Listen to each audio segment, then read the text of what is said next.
স্থানীয় ফুটবল বিকাশে বাফুফের সঙ্গে চুক্তি করেছে নারায়ণগঞ্জ চেম্বার অব কমার্স। এদিন বাংলাদেশ ফুটবল ফেডারেশনের দুপক্ষের মধ্যে 1 বছরের চুক্তি স্বাক্ষরিত হয়। সেখানে নারায়ণগঞ্জের ফুটবল উন্নয়নে বাফুফে থেকে সব ধরনের সহযোগিতার আশ্বাস দেন সহসভাপতি ফাহাদ করিম। আর জেলার মাঠ সংস্কার ও দখলকৃত সরকারি জমি উদ্ধার করে আরও মাঠ তৈরির কথা জানান নারায়ণগঞ্জ 1 আসনের সংসদ সদস্য ও চেম্বার অব কমার্সের সভাপতি মোস্তাফিজুর রহমান ভুইয়া দীপু।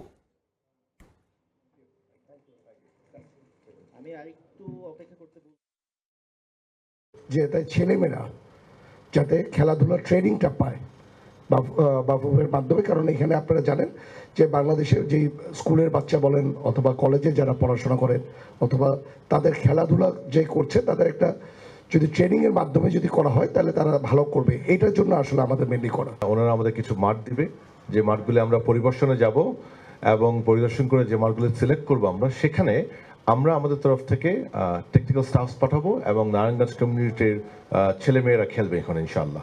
তাদের জন্য রেগুলার প্র্যাকটিস যেটা নিয়মিত করা হবে। এটা ওই গ্রাসরুট প্রোগ্রাম একদিন কিংবা দুদিনের প্রোগ্রাম হবে না, এটা একটা নিয়মিত সাইকেলের মধ্যে হবে, যেন সপ্তাহে মনে করেন একটা দিন দুটো দিন সিলেক্ট করে দিব ওনারা, এবং এটা ইয়ার লং চলবে ইনশাআল্লাহ আমাদের তরফ থেকে। একই সাথে ওনারা যে মাঠগুলিকে ডেডিকেট করবে সেই মাঠগুলিতে যেন আমরা অন্যান্য খেলাও আয়োজন করতে পারি, সেটা নিয়ে আমরা তাদের সাথে কাজ করবো ইনশাআল্লাহ।